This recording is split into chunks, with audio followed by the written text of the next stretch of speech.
तर सच्चिदानंद सिंह यांनी नेमका काय आक्षेप घेतलेला होता पाहूयात ग्राफिक्सच्या माध्यमातून। अजित पवार यांच्या निधनानंतर प्रफुल्ल पटेल यांनी हंगामी राष्ट्रीय अध्यक्ष म्हणून कामकाज सांभाळणं अपेक्षित होतं।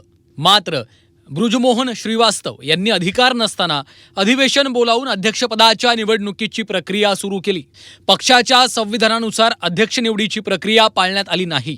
मुंबईतील पक्षाच्या अधिवेशनातील निवडणूक प्रक्रियेवर आक्षेप नोंदवला होता। 28 फेब्रुवारी, 10 मार्च आणि 29 एप्रिल 2026 निवडणूक आयोगाकडे पाठवण्यात आलेल्या पत्रव्यवहारात विसंगती आहे। प्रतिनिधींना वैध सूचना देण्यात आली नाही, त्यामुळे संपूर्ण निवडणूक प्रक्रिया बेकायदेशीर आहे।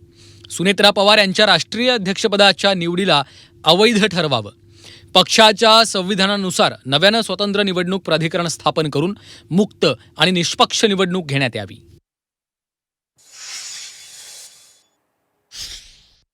राष्ट्रीय कार्यकारी अध्यक्ष आदरणीय प्रफुल्ल पटेल और महासचिव बृजमोहन श्रीवास्तव को कानूनी नोटिस भेजा हूँ कि हमारे राष्ट्रीय अध्यक्ष का जो चुनाव हुआ बम्बई के अधिवेशन में, ये पार्टी के रेजुलेशन के खिलाफ हुआ। मैंने पार्टी के अधिवेशन के पूर्व संध्या पर भी लिखित पत्र मैंने अपने आला कमान को भेजा था कि ये चुनाव वर्किंग कमेटी की बैठक नहीं हो हुई और बिना वर्किंग कमेटी के बैठक के आप नेशनल कन्वेंशन में चुनाव नहीं कर सकते, ऐसा मेरा पार्टी का बायलॉज कहता है, जो दादा के द्वारा बनाया हुआ है। पक्षाची एक शिस्तपालन समिती असते आणि ती शिस्तपालन समिती जी आहे त्याला सुद्धा पक्षांतर्गत असलेली पक्षाची जी घटना आहे त्या घटनेमध्ये असलेल्या त्या समितीमध्ये आणि त्या समितीच्या पुढे असे विषय जे आहेत ते मांडायचे असतात।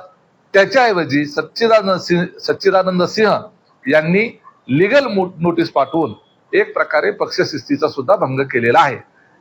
याचा देखील त्या ठिकाणी निश्चितपणे विचार केला जाईल।